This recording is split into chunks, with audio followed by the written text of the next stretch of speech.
An independent government advisor on public disorder is tonight questioning why there was so much anti-Semitic imagery on display during a pro-Palestinian march in London over the weekend.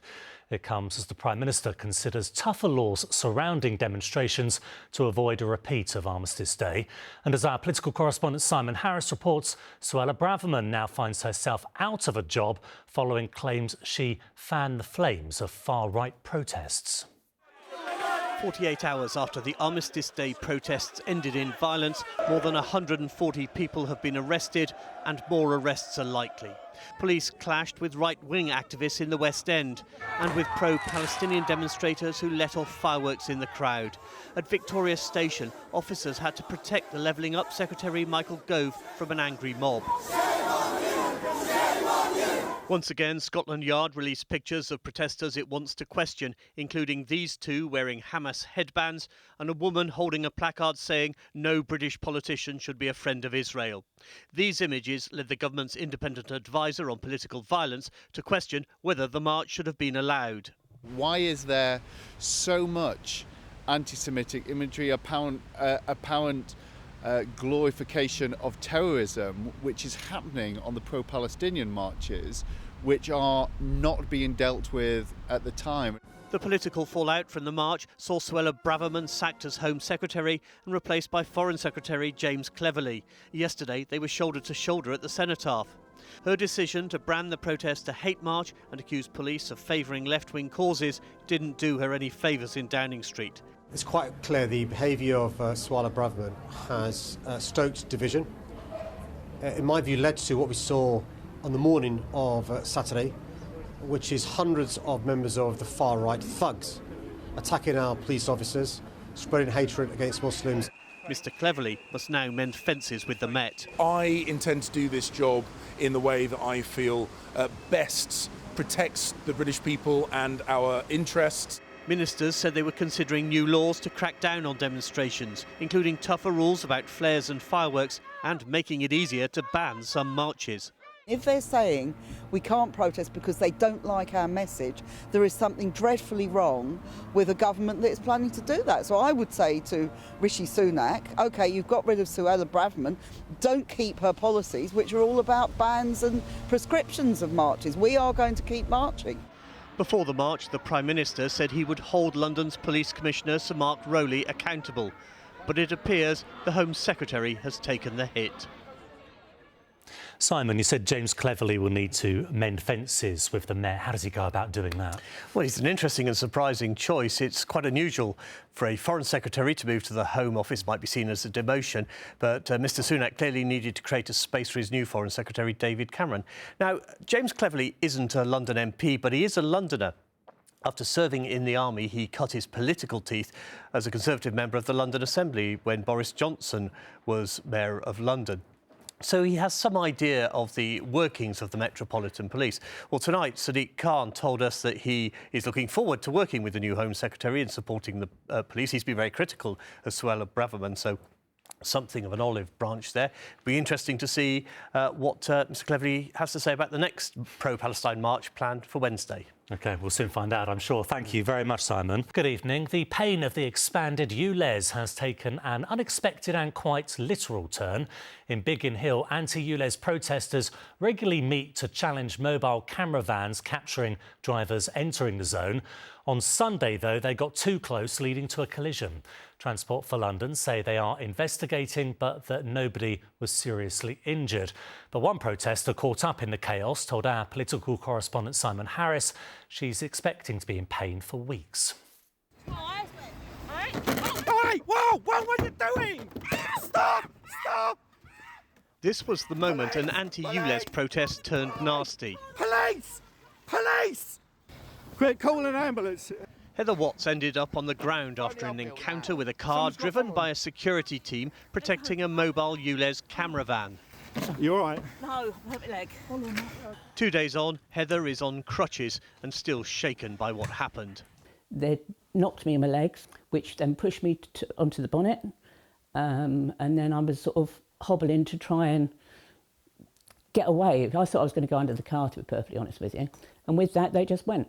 I've got bruising on my ankle, both shins, my knee, and also the top part of my thigh here is very sore. Heather and a group of anti-ULEZ activists were trying to frustrate a mobile camera van on a quiet lane at Biggin Hill on the border between Bromley and Kent. It was a carefully planned ambush. As soon as a ULEZ camera van is spotted in the area, the exact address is posted on a Facebook page.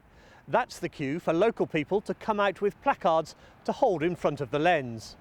Across London, opponents of the ULEZ extension, many wearing fancy dress, are using the same tactic. When she's back to work. That's it.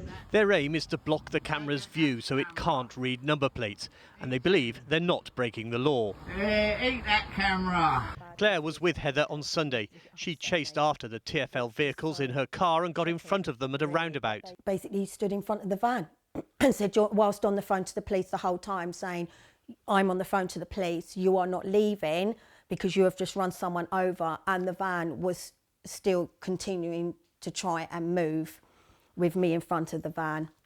Transport for London told us, we are investigating exactly what happened, but it is our understanding that no one was seriously injured. It's apparently a hit and run by one of Sadiq Khan's ULEZ enforcers on the streets of London for this. I mean, the ULEZ itself is a dreadful thing. Nobody wanted it in. But to see that poor woman lying in the street because she'd apparently been knocked over by a ULEZ enforcer, I mean, it's just shocking. Despite her injuries, Heather, who's a driving instructor, says she's not put off and she'll be out again with her placard, even if she's still on crutches. Simon Harris, ITV News, Biggin Hill. While MPs have been focused on the outcome of yesterday's Rwanda court ruling, London councils face a growing challenge of where to accommodate the growing number of refugees starting a new life in the capital. But with a squeeze on housing, there are no easy answers. One council has been eyeing up the prospect of renting out new build flats as they look for ways to ease the pressure. Here's our political correspondent, Simon Harris. August 2021, and the exodus from Afghanistan was only the beginning of a long journey for refugees fleeing the Taliban. This is me. I've changed a lot. Brothers Jawed and Urshad finally moved into a house in Leighton with the rest of their family in August. But for much of the 2 years since fleeing Kabul, they've lived in hotels. Living in the hotel for over 1.5 years wasn't the easiest task, and especially studying in a hotel is really not the greatest of experiences. We need a permanent address, which we didn't have. Like, we couldn't even get our licenses, driving licenses with the hotel address because it was commercial. We couldn't get our bank accounts open. The Siddiqui family's new home is in the London borough of Waltham Forest, where the local council has ambitions to be designated a borough of sanctuary. That means it welcomes refugees and asylum seekers. The council is planning to buy around 200 flats, including new builds, to rent to Afghan and Ukrainian families. It's spending £80 million. Once that accommodation is no longer needed by Afghan and Ukrainian families, we'll be able to use that accommodation to address need on our own housing list. The pressure on councils to offer more accommodation is growing. Anyone granted refugee status faces a deadline. They now have just 7 days to leave their accommodation and find privately rented accommodation. 7 days is simply not possible to get everything in order. It's certainly not possible to find work, save a deposit, and then find a property where you can actually rent. The Siddiqui brothers know they're among the lucky ones. For us, for me, London and this house is proving to be like the best thing that happened after we came here. Mostly I miss the weather, the people, and just the way life was, you know. I don't think it will be ever like that again. The family gave up a comfortable middle-class life in Kabul.